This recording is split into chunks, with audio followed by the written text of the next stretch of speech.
Good morning. Good morning, everyone. I am Ashley Christian. I'm the Director of Investor Development at the Knoxville Chamber. We're excited to have everybody here today. Thank you so much for joining us this morning. We are excited to learn more about the future of digital education. As we start this event, please put any questions that you have in the Q&A panel, and we will be sure and answer those as time allows. As we have a focus on small business today with panelists from our three companies, I'd like to take a moment to allow one of Knoxville Chamber's small business ecosystem sponsors to make an introduction. We appreciate their support and investment in the Chamber's mission and in our community.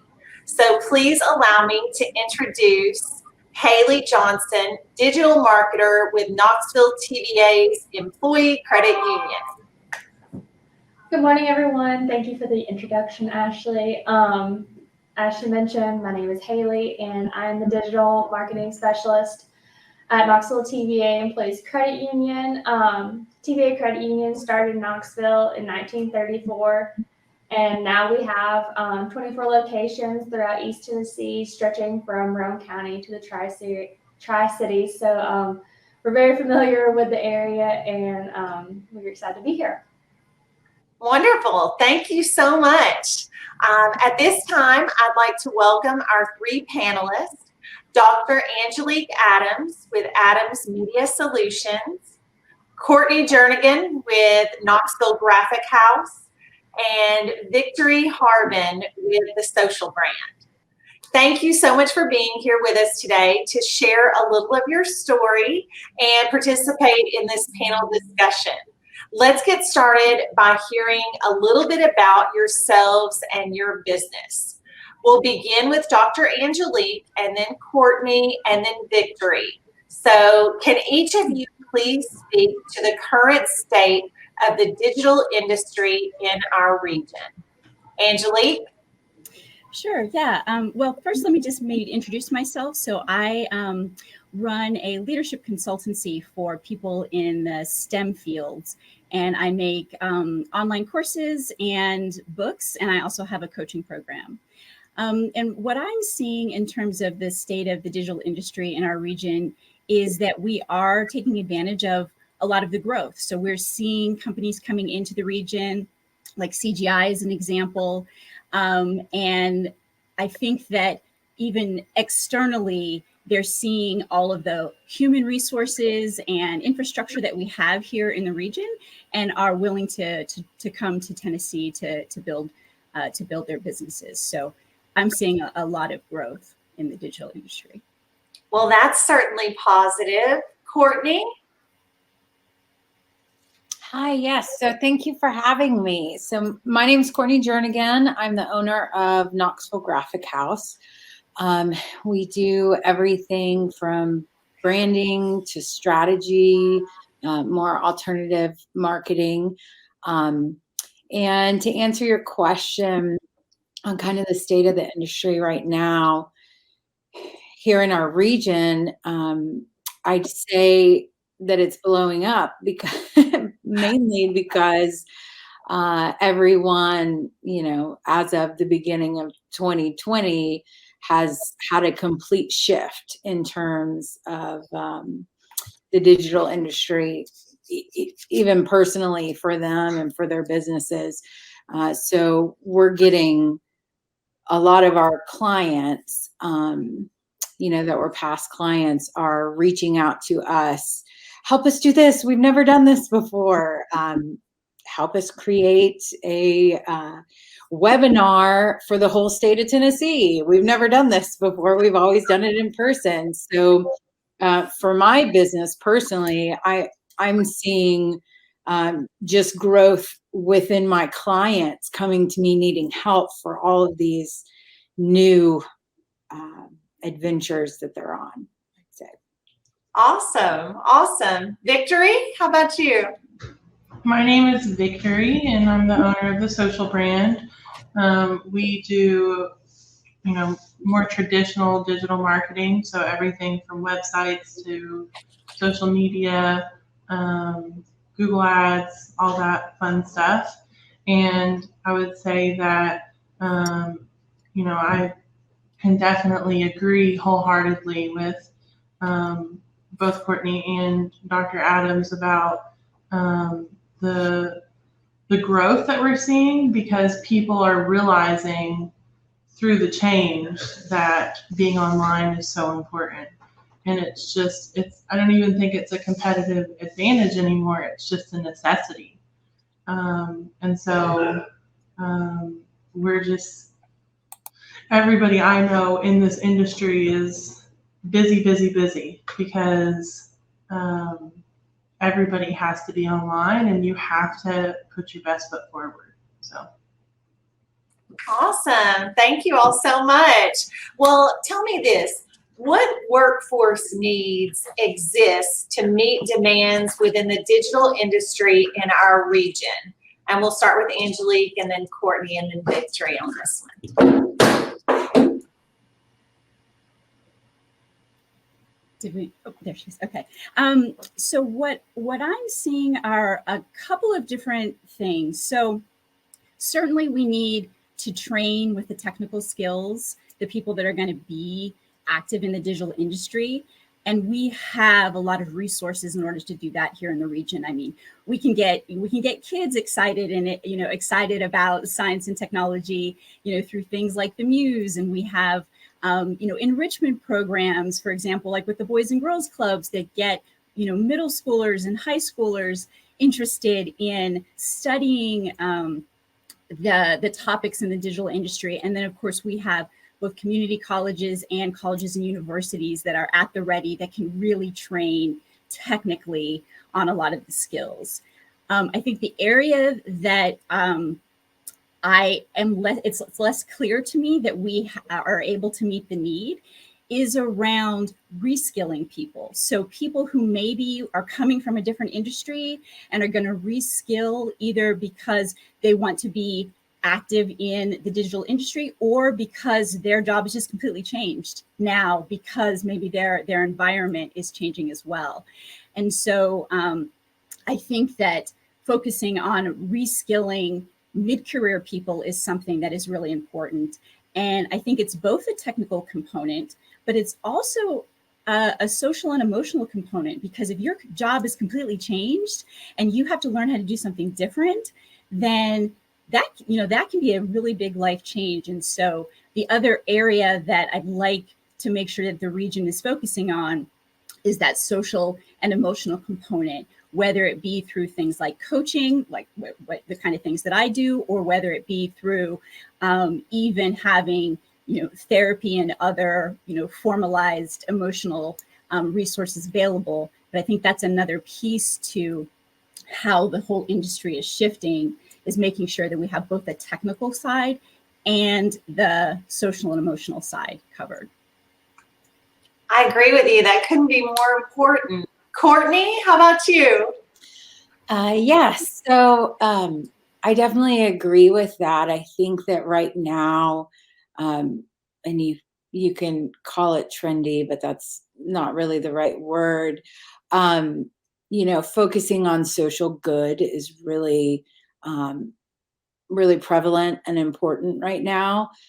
So I feel like that aspect of the industry needs to be incorporated and at least thought about and strategized within all businesses, and especially when it comes to marketing and that aspect of it. I think, the big thing now is respect for your clients respect for you.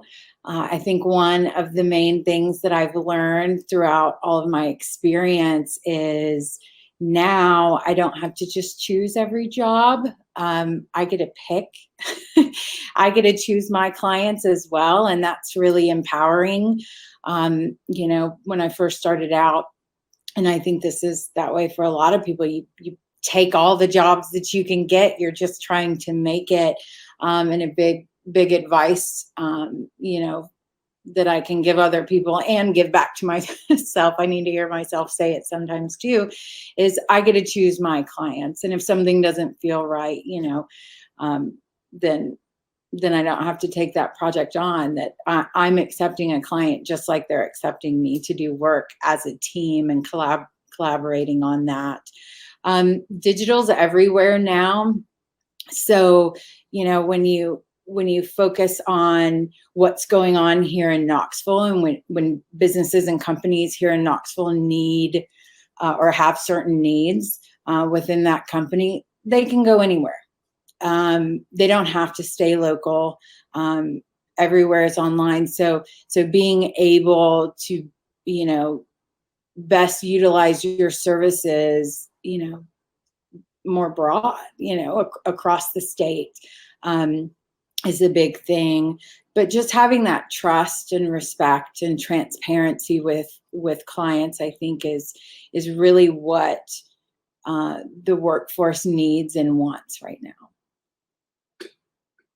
And we certainly would love to keep all of the business local that we can. Yeah.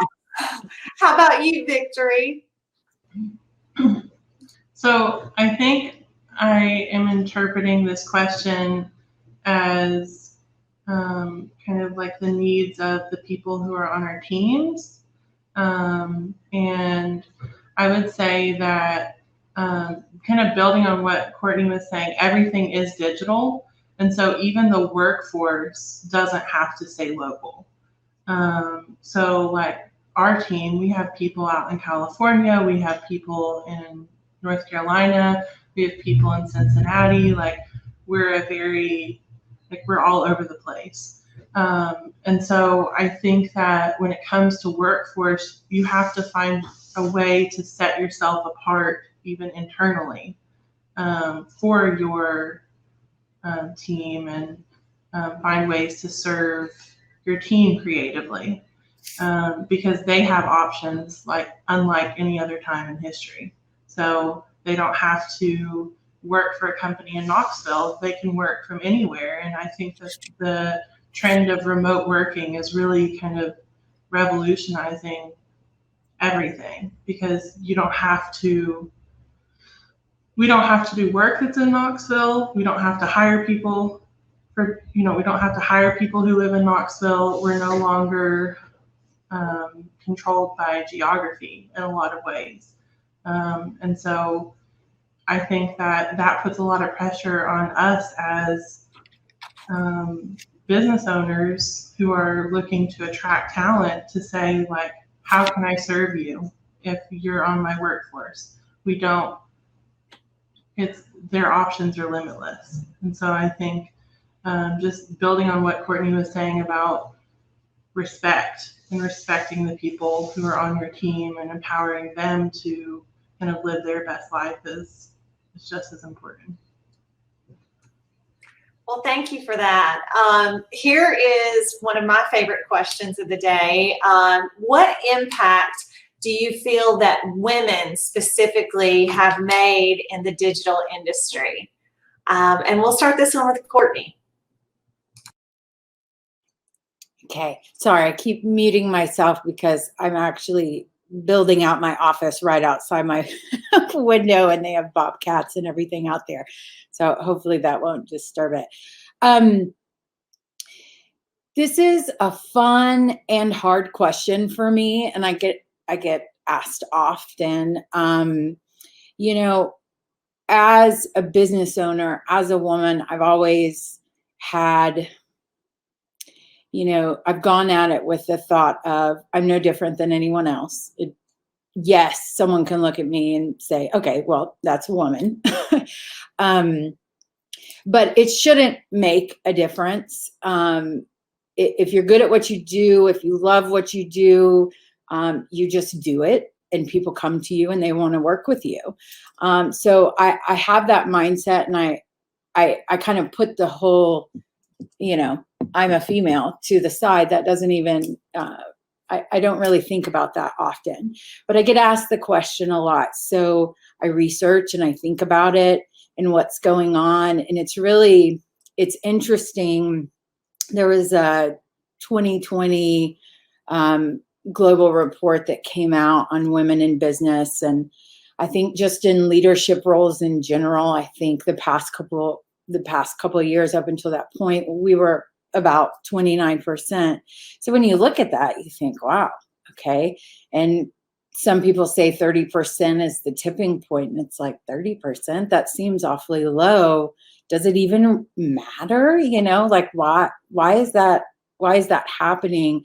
And then if you look in the tech space in general, I think that's 16% in leadership. 3% of tech companies, the CEOs are women. So that makes you sit back and think, well, wait a second, maybe there is an issue to this, or why is that happening in general? I will say that I have clients often come to me because I am a woman. And that is because women think differently than men. It doesn't mean you think better or men think better than women. None of that really matters. We just think differently. And so I have a lot of clients that come to me because they want the way that I think incorporated into their creative strategies. And for that, I feel blessed and thankful. And I think that, you know, being different is pretty awesome nowadays. So I think you just have to roll with that. I love that. I think that's a great answer. Victory, how about you? What impact do you feel that women have made in the digital industry? So I think and talk about this a lot, just because it is so rare. And I think from my personal perspective, you know, I started my first business when I was 23. So I was not only a female business owner, but an extremely young, green female business owner. And so I think that I kind of came into it with like these big wide eyes and was just like, oh my gosh, this is so cool. I actually get to do what I wanted to do when I was young. And I think that as obviously things have progressed through my life and, you know, it's now what it is, I've learned that women have just unique, yes, we think differently, but we just approach life differently. And we, I think a lot of times are, again, not saying anything negative about men in any way, but I think that our unique perspective in life helps us bring a more holistic approach to things. And so I think that we can represent other women in the digital space. So as a creative person running a creative digital agency, we're impacting how companies are representing themselves and how they're speaking to women and how they're relating to women and how they're attracting females onto their staff and how they're attracting other female business owners as clients. And all of those things are being affected because we're helping with their strategy, right? And so I think that the more women are represented in the digital industry, the more we'll see women in other industries, because a lot of times our industry kind of spreads itself. I don't know if I'm making sense, but what I'm trying to say is that the more we are represented in the digital industry, I think that it will affect other industries. I couldn't agree more. Dr. Angelique, how about you? I'd love to hear your thoughts. Sure. I mean, I just piggyback on what Courtney and Victory talked about. You know, I think the focus of my work, the research that I've done, and my business now is really on leadership development, particularly in women, because as Courtney said, you know, the numbers are quite low. And then the research shows that oftentimes women won't pursue roles or won't pursue companies because they don't see role models, potentially, aspirational role models in those roles or at those locations. And so so we know the numbers are lower than we want. And what I've found is that, mid-career women in particular really struggle. So at that pivot point where you're maybe thinking about starting a family, or you're thinking about going into management, a lot of women across the technical disciplines will either drop out or will hold themselves back and then find that they can no longer really reach the same levels that that others can. So just as Victory said, it's really important to have that representation so that other women will continue to want to work in those fields. And one thing I did do when just thinking about this topic was, I consulted our book of lists, and just to see what different companies we have here, some of the bigger companies in the tech space. And what I found is that, for web development, for telecom, information companies, tech companies, and software design, there's either one or two women actually leading the top 20 in the greater Knoxville area. So what that tells me is that we do have some representation at the leadership levels locally, but certainly we have some work to do there if we really want to attract and retain diverse talent in those spaces here within our region. Well, we certainly appreciate the three of you sort of blazing the trail in our community for hopefully other women who are interested in this space. A question specifically for Angelique. You are a mentor for the 100 Knoxville program. How were you able to utilize the principles from your book, You're More Than a Diversity Hire, Women in STEM, to help your mentees? Sure. So just real quick, for those of you who don't know what the 100 Knoxville program is, it is an economic empowerment program that focuses on Black-owned businesses. And we take 5 Black-owned businesses, we work with them for 5 weeks, and they get $5,000 to put towards their business. And the overall goal of this initiative is to grow the revenue of Black-owned businesses by $10 million over 5 years. So we've had 2 cohorts already, and we're taking applications for the 3rd cohort. And I've had the privilege to be a mentor. To answer your question, there's really 2 areas that overlap nicely between sort of women in the tech field, that book that I wrote, and entrepreneurs that we're working with. One is around networking and really being systematic and focusing on building your network of potential trusted advisors who can really help you in your business or your career. And we found that of the first 2 cohorts, probably one of the biggest benefits they got from those of us who were mentors was us sharing introductions to various leaders in the business that might be able to either, patronize their business in a big way or provide, access to some resources that they otherwise would have maybe struggled with because they didn't have those connections. So being very systematic about how you build your network is important. And then the other one is about documenting and celebrating your wins. So this is advice that I give mid-career people because in particular, growing through your career can be hard. There's issues of imposter syndrome, but if you document when you have some successes and review that list on a regular basis, it can really keep your motivation up.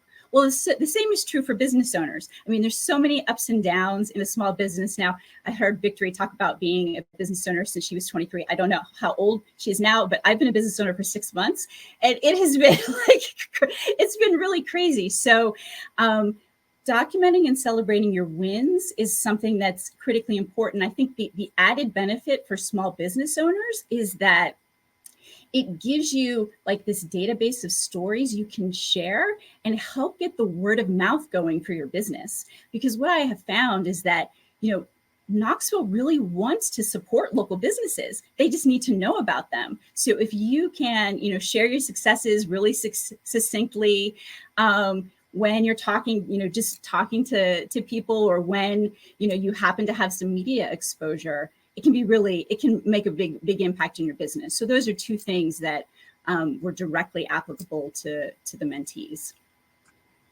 I love those ideas. Definitely sharing your success and celebrating your success. And then also, I think almost every successful person in business can look back at some sort of mentor that advised them or helped them sort of start things and progress things as well. So thank you for that, Dr. Angelique. The next question is for Courtney. Courtney, your business is well known for creativity and thinking outside the box when it comes to digital ideas. Can you share with us where the inspiration to creatively promote business in Knoxville through digital channels comes from? First off, thank you, because that's exactly how I want someone to describe my business. So right there, that's a win for me.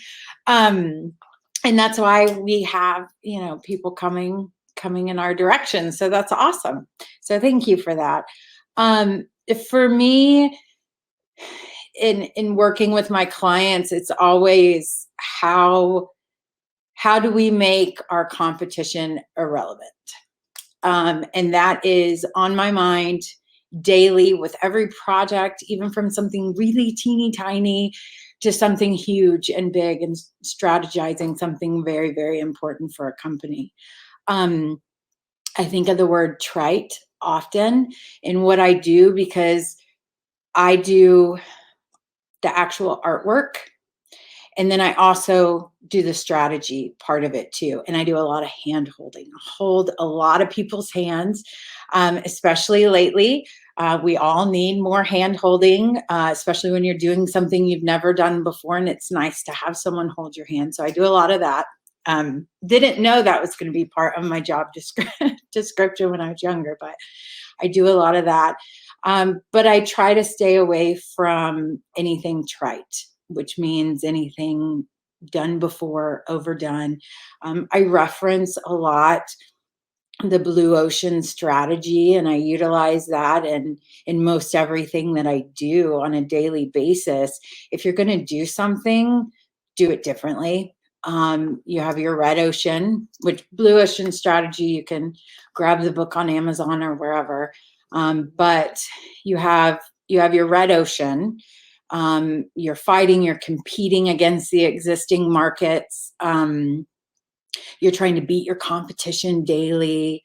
So just trying to exist. And then you have your blue ocean, which is where you want to be, right?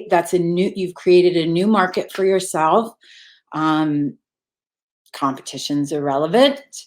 You have more room to explore and do the things that you need, and you're going to stand out. So when I speak to my clients, we always want to be in that blue ocean space.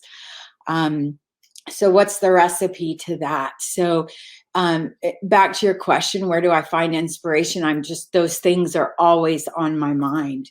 So whenever I enter a project, I'm doing research, I'm thinking, there's a lot of competition research. And when you go to a company that's going to be designing your next background at whatever stand you're going to have, banner, you want them to understand and to know what's everyone else doing, what's everyone else going to look like, what's everyone else's colors going to be, who are my competition there, how do I stand out, how am I completely different, so that people come directly towards me.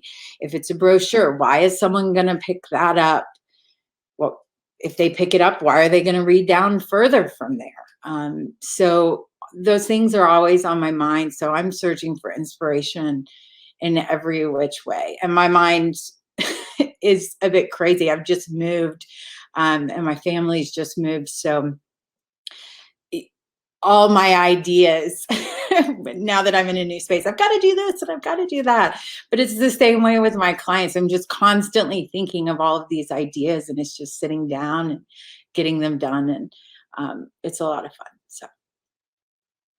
Well, I love that. And thank you so much for sharing that information about the blue ocean. I'd never heard that before. And I think a lot of people who are listening will try to pick up that book.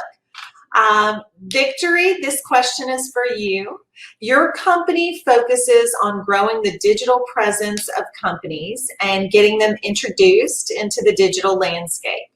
Why do you think it can be difficult at times to get small businesses and entrepreneurs to understand the importance of having a solid digital foundation?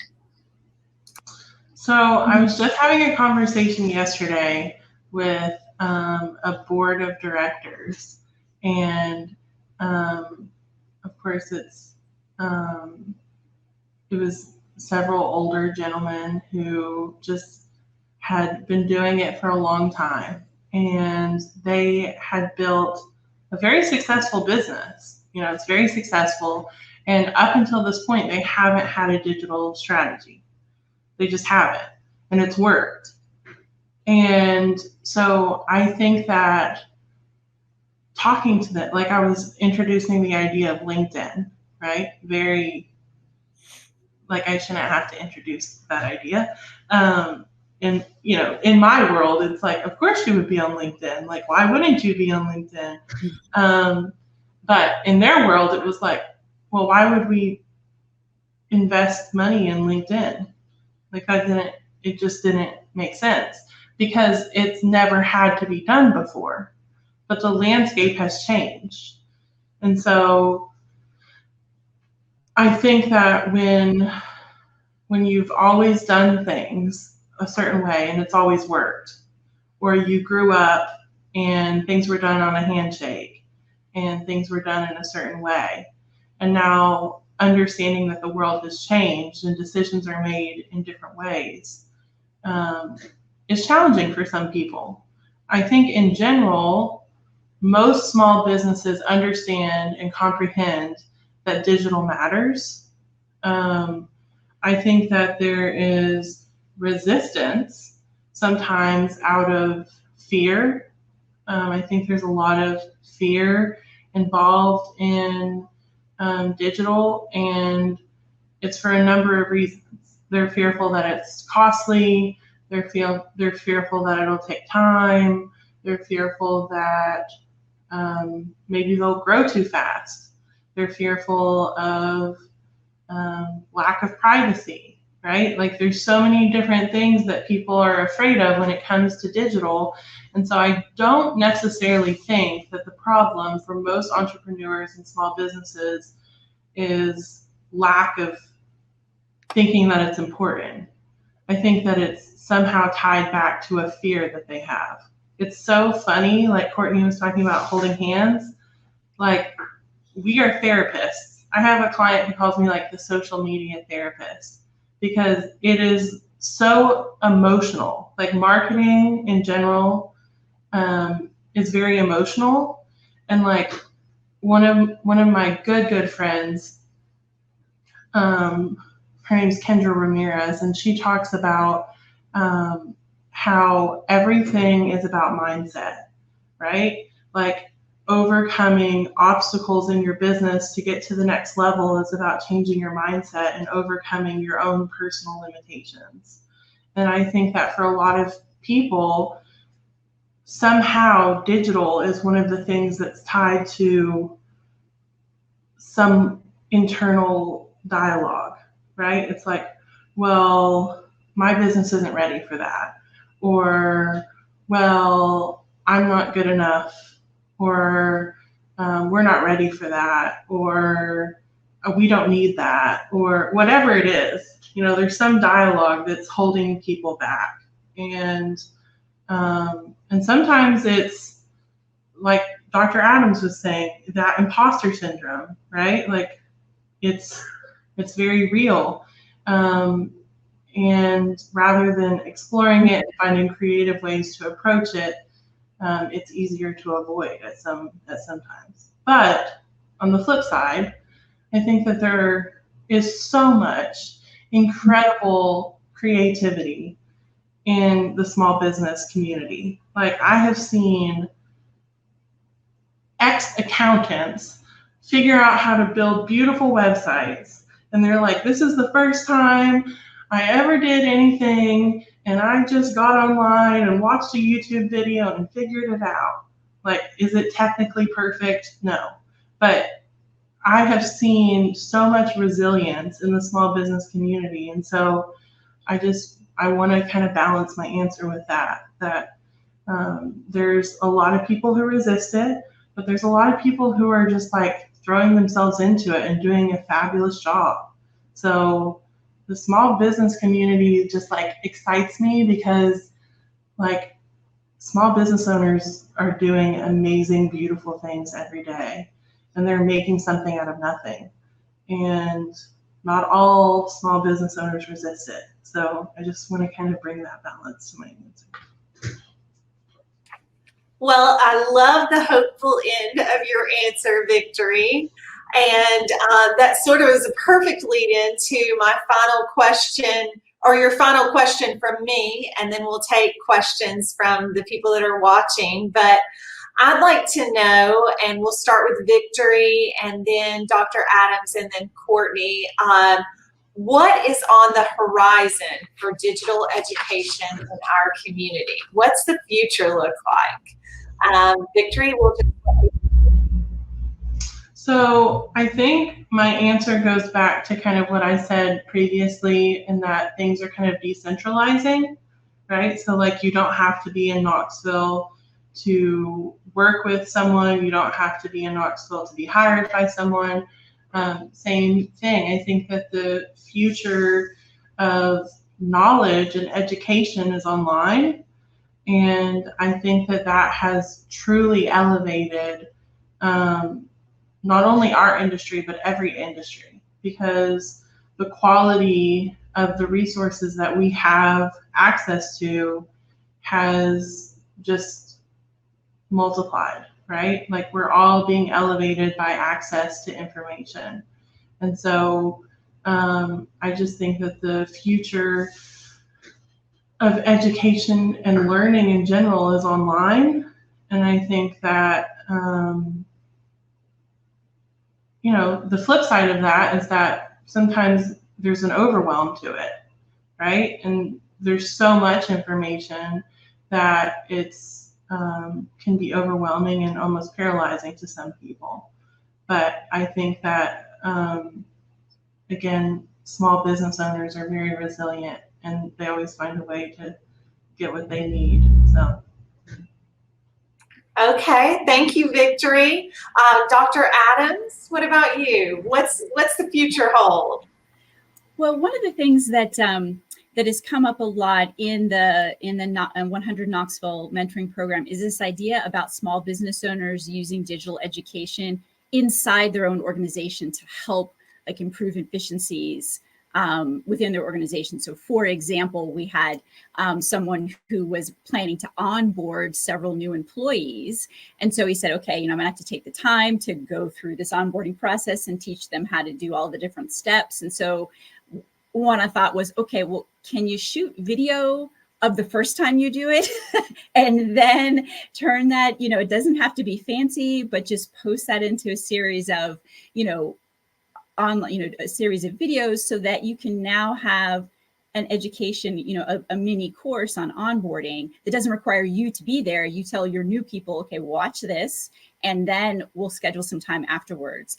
And so just things like that, about really thinking about, can you put whatever checklists that you have, can you put those online? Can you shoot video around different things inside your actual business to help you improve efficiencies?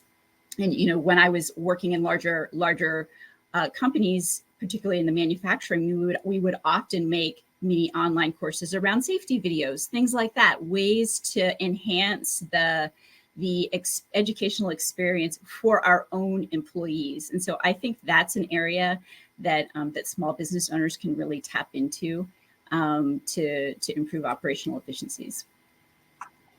Thank you. Courtney, how about you?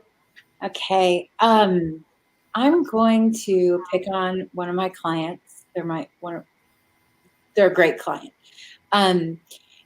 and I can kind of use them as an example to relate to a lot of other businesses, especially bigger organizations. And that's the Knoxville Museum of Art. And so we have small businesses that we work for, and then we have organizations, right? And some organizations have boards, and things are slow to progress. You get ideas and you have to pass all of these different channels to get to the end to actually make something work or make a change. Not everybody is up for change. And I saw a lot of that in the past. I am seeing a lot of let's embrace instead of resist right now, because everyone knows there really is no other option. You have to go digital, especially if you don't know if your doors are going to be open next week. You don't want everyone to forget about your name, right? Who you are, that you're still there. So you have to rethink everything. And so what I love about it is this whole situation has thrown people into the uncomfortable, whether they want to be there or not. So people that have resisted for a long, long time are now seeing, I don't need to spend all of this money in print, to print my materials for education or whatever that might be. And let's say you've allocated that money, annually. This is what I spent, and now that money is being rebudgeted, reallocated for the digital workspace. And so there's lots of opportunity there. But now they're getting to see, hey, instead of printing out and paying for these things year after year, I can record my webinar and then I can put it on my website, and anyone that wants to know about this topic can click on it and it's there forever. And it keeps generating all this buzz, and I can put it over here and put it over there, and it gets all this SEO going, and it's just great. It's great for my business. And I haven't paid for this one thing that I put out, that I gave to someone, that maybe they kept for a little bit and then they put it in the trash.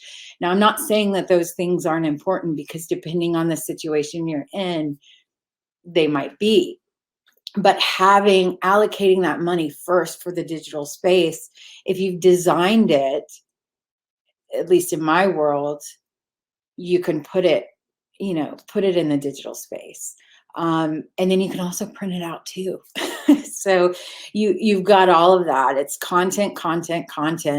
And the more content you have that sits online for your business, that sits in the digital realm, is just going to keep generating buzz and bringing people back. The one good thing about Pinterest, Pinterest is, it's been going on for a long time, and now it's going to be it's going to be the Google of our kids. And it already is. So what's great about that space is you've got these bits of content that are sitting out there forever. I have people still clicking on things that I've done from years and years ago that's generating them back to my website, which is amazing. And I'm not doing anything. I did that work years ago, and I'm still reaping the benefits from it. So I think that just, the future is just all those companies, all those individuals rebudgeting, taking a look at the return on investment, and seeing all of these really, really neat new things that are coming to light, and how they spent a lot of work doing things that maybe didn't bring them in so much money in the past. So it's an exciting realm to be in, and I'm excited to be there. I know that I think everyone on the panel is too. And for, to bring it all together, women in business, if we're talking about women in the digital realm, and going back to Dr. Adams' statement that, we have very few people, very few women here in Knoxville doing that, there's your blue ocean right there. So being able to stand up and do these things, and be a part of the community and interact with everyone in that realm is pretty good spot to be in for us. So.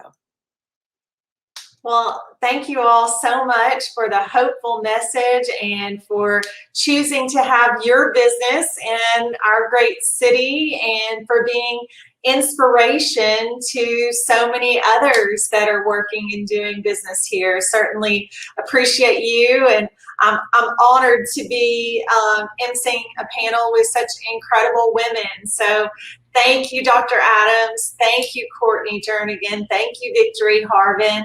And now I'd like to turn it over to Kristen Price, who's going to field some questions from our investors that are tuning in to hear all of your information. Hello, everybody. Thank you so much for joining us today. What great information. How exciting to hear about what's going on in the digital landscape and especially for small businesses and in our Knoxville region and for women.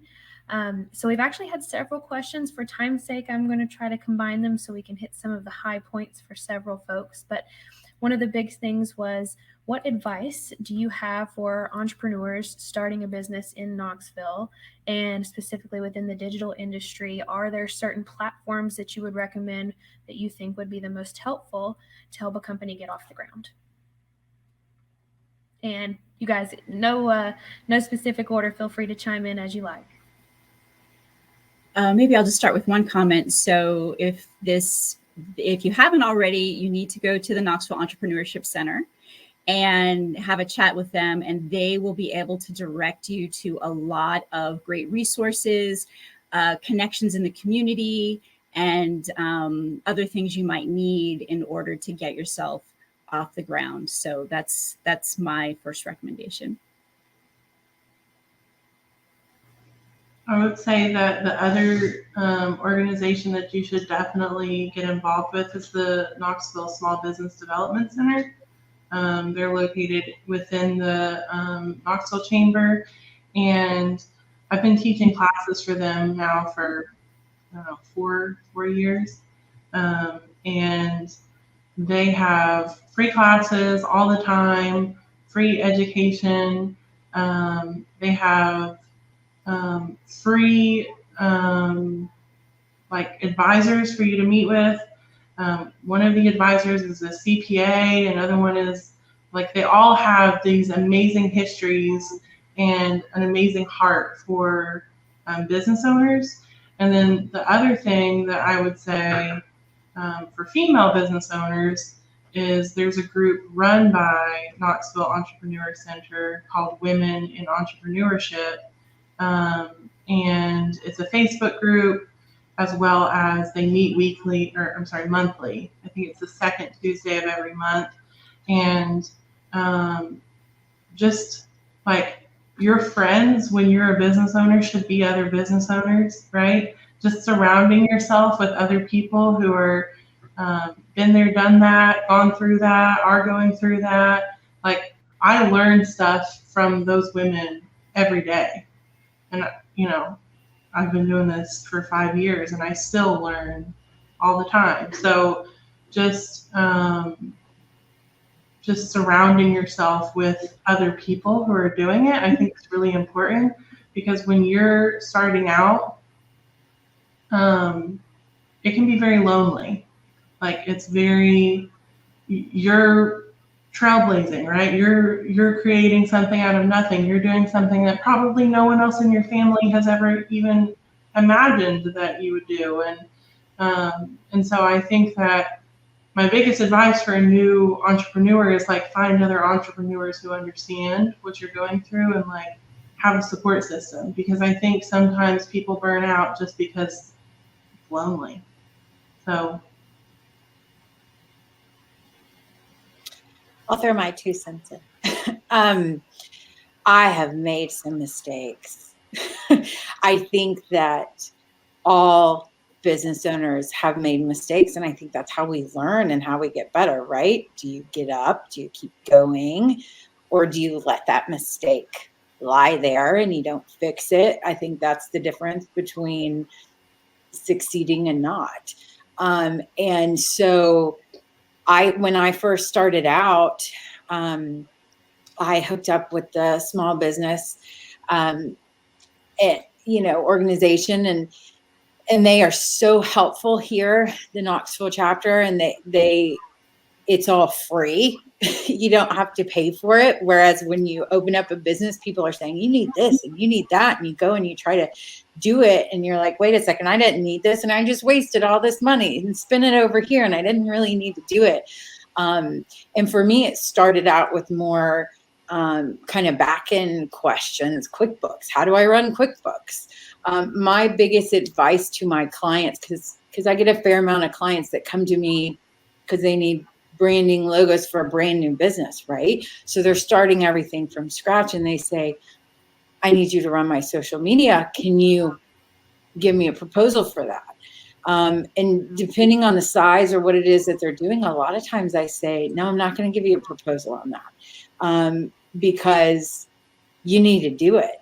If it's not set up, if it's not started, you need to be the one to open up all of those accounts, have all of those passwords. You need to kick and scream on the floor because you're frustrated because you're trying to figure it out and you need to figure out how to do it.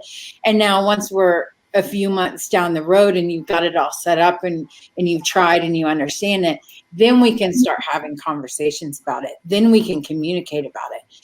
But it's very hard for me to keep a client and to communicate with a client when they have no idea what they're talking about. So for someone that's starting a business, you've got to actually do a lot of work.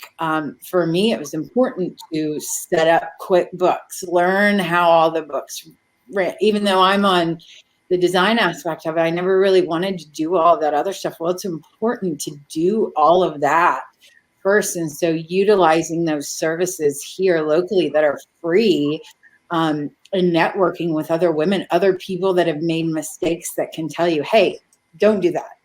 I made that mistake. That's great. You can take that and maybe that's a mistake you're not going to make. You'll make another one.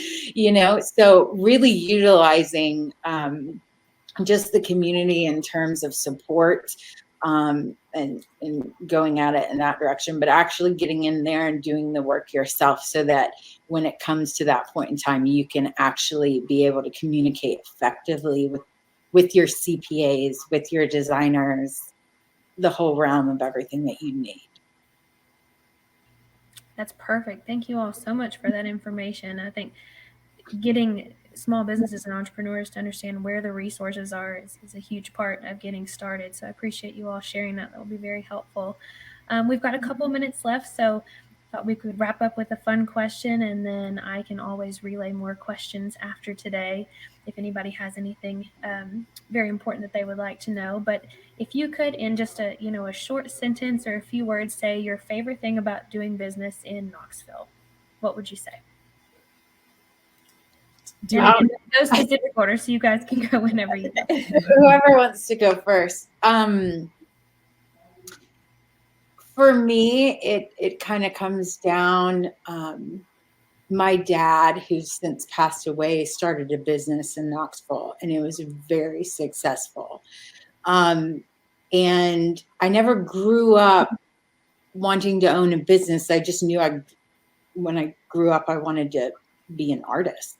That's what I wanted to do. So kind of following totally separate businesses, but following in his footsteps, but being here in Knoxville is really unique and just really neat for me to get to walk in his steps. And I think about that a lot, wow, he did this. And, maybe he felt like this. And when he was frustrated, what did he do?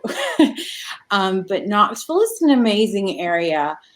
We've got so much happening right now, so many other companies flooding in because we live in such a great place. They're wanting to come here too. So it's a great place to start a business and to keep pushing forward here. So it's a lot of fun. I think my answer is just how proactive the community is in helping to promote your business. I mean, once you tell a few people, what what your business is and what you're working on, I have found so many of them are, making contacts for me and making introductions and asking me to come and talk about my business in various venues. And I think it was not what I was expecting. I was expecting to really have to try hard to network. But I think, the chamber, the entrepreneurship center, all of these different places, they have, people who really want to connect small business owners to potential clients. And I've just found that has been really a positive surprise for me. So the challenge is that small business owners have to go out and look for it, right? They have to go out and be in those places so that people can help them. Do not go into go into isolation mode and think you have to do everything by yourself, because you absolutely do not. Yeah, I think that just building on what they, both Courtney and Dr. Adams said was, it's just like we have a really unique culture in Knoxville, and it's very, we have like the benefit of being like Southern, and nice people live here, and we all like each other, and for the most part, we have that, plus we have kind of like this progressive, it's a new time in history where I don't think that you have to compete, but I think that a lot of collaboration is happening where competition used to live. And so I just love living in that sort of environment. Like it's so cool. So I get the benefit of living in this really, really uplifting community. And it's also feels like a small town without being a small town. Like somebody was driving by my office and saw me and just stopped and chatted, and we had coffee together. And those are kind of things that you don't expect in a bigger city. Because I did not grow up here. This is a big city for me. I grew up in Johnson City, Gray, Tennessee. So there was 300 people in my graduating class, and just very different culturally. So I enjoy that aspect of myself. That's wonderful. I think we can attest to the community is a big part of why we all want to live here and work here and raise our families here. So I just want to thank you all again for joining us today. You've had some excellent insight, not only on what it's like to be a small business owner, but of course what it's like in the digital industry and how important that is for doing business today. So thank you again. I hope everyone has a wonderful day.